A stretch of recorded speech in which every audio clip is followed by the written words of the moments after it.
Any query from participant side? Yes, yes, I have a query. Right. Hello, Yes, sir, Yes, sir. please. Yes, sir. Please can proceed. sir, it's like this. I have a Excel template. So can I get a copyright on that? I've developed a template for academic monitoring. So specifically designed explicitly designed for a certain kind of a purpose. So you may go for a Yes, copyright. Yeah, yeah. But you have to think that what kind of a features are already offered by the Excel itself. That is a matter. Because you are not only yes. creating you are not only creating your own platform is there, you are going to use the platform of the Excel. So you have to understand and read out the policies of the Excel Microsoft Office as well, get what kind of a facility in the feature and extension they are providing to you. That is what the important aspect. Oh, okay. Thank you so much. Yeah. So I have a question. Yes, please. May I go ahead? So the question I have is, when we write things like thesis or paper, scholarly research paper, how does that copyright work? Like, can I do something like that and use that material, let's say, in a personal book or something like that? Very right, very right. It's a wonderful question. And see, it is but obvious. Whatever you're writing into the form of some thesis, some dissertations are there. And generally, when you're just going to submit it somewhere, it is being asked to you to just go for a plagiarism check. It means this is basically an expectation. Whatever you're writing, whatever your thought process are there, that is a unique one.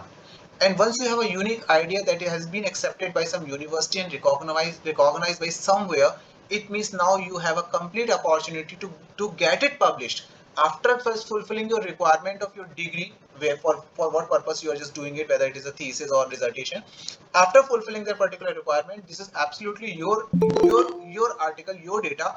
You can easily go for a copyright act and get it published with some publishers, whether into the form of some books or maybe some small part of articles. So generally people do that. They generally pick a small part of from their thesis and just get it published somewhere. Thank you so much, sir. Great session. Okay, Sir, thank you. my question is regarding the authorship credit. If we have more than four authors in the publication, Right, so the first author and corresponding author has the same credit. right. But what about the remaining three or four co-authors, sir, please? Yeah, exactly, sir. Basically, this is absolutely right one. If I'm just talking about the general publication, research article publication, obviously the first author, second author has a different weightage, and as well as the corresponding author. And remaining author as having, because if you see for the various government agencies, those are counting the APIs. And under the APIs, they are only giving the weightage for the first authors and the corresponding authors as well.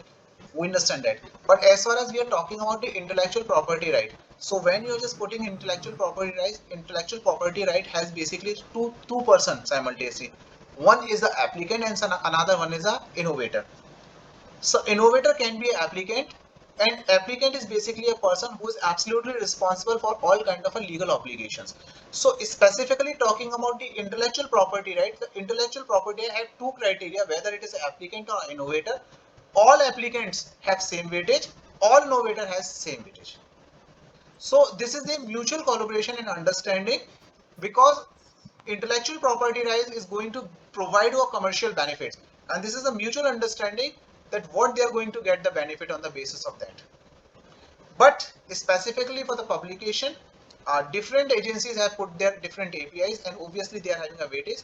Third and the fourth author is having a low weightage. Some of them are considering and giving certain counter output, and some of them are not giving anything. Sir, I May have a I ask a question. question, please? Yes, Thank you please. so much. Yes, Excuse me, sir. I also have a question. please. Yeah. So actually, I want to ask, what is the basic, time gap between all the processes of the patent filing, like filing the patent and then getting it published, then RQ filed. As I have, applied for a patent and it got published in July 2023. So what would be the next step as it shows awaiting request for examination? Hmm. Right, right. So, yeah, what would be the time gap in all the steps? This I want to ask. See, ma'am, what happens like if suppose we are filing up a like patent over there. So nowadays, what I have already shown to you the basic flow chart, in which generally they were just taking 18-month maximum time. Now they have reduced for the certain time. Officially, they are not declared so much, but nowadays they are doing it fast. Within a 1 year, they are doing it. But if somebody wants to get it published early, they are asking for 2500 amount is there, and they get it published within a month. Then after there is a charge for the examination, which is the 4500. So these 4500 amount of charge is basically being asked for the purpose of the examination. So after getting it published within the next 6 months, they generally generate an FER. Within the next 6 months, they generally generate the FER, and it is given the time for the 3 months to you to just respond in that. So, Yeah. so this amount must be paid by all the collaborators, all the applicants, or they should apply for the same. They all should apply for the same. See, ma'am, that's why what I'm just again repeating continuously. One thing is there, like patent is somewhat very much different from the article publication. Patent is completely a commercial aspect, and the commercial aspect is totally depending upon the relationship between the collaborators. Like if the collaborators are thinking that my particular idea is highly valuable. Sir, whether the food items which we prepare at home can also be patented. What kind of a thing? Hello? Yes, ma'am. Yeah, let me complete the previous question first. May I? Yeah, got Sir, it, sir. Got it. Yeah, Got yeah. your point. So this Thank you is so much. yeah, exactly. So this is somewhat related with the kind of a collaboration between the collaborator. It is a no hard and fast. It might be possible that if suppose I'm going to create a certain patent which has a value of the CRs, it means that can be commercialized in the form of a CRs. So this is in between the relationship between the collaborators, how they are going to decide it. Whether 50%, 25%, 35% is there. This is all individual aspect. There is no intervention of a government or anybody else there. Yeah. Okay, sir. May Thank I you. have a question, please? Yes, Sir, please. may I have a question, please? Yes. Hello. May I Meanwhile, have a question, yes, please? yes, madam, yes, please. Meanwhile, I've already Uh, shared my LinkedIn ID in the chat group. So those wish to connect with me on the LinkedIn, they are most welcome. So they can connect with me on the LinkedIn ID as well. Now, please, you continue your question, please. Sir, this is regarding filing up the patent. If the person is not working anywhere, then also that particular person can file, because everywhere you have been talking, you said it is a concern, your organization will work, so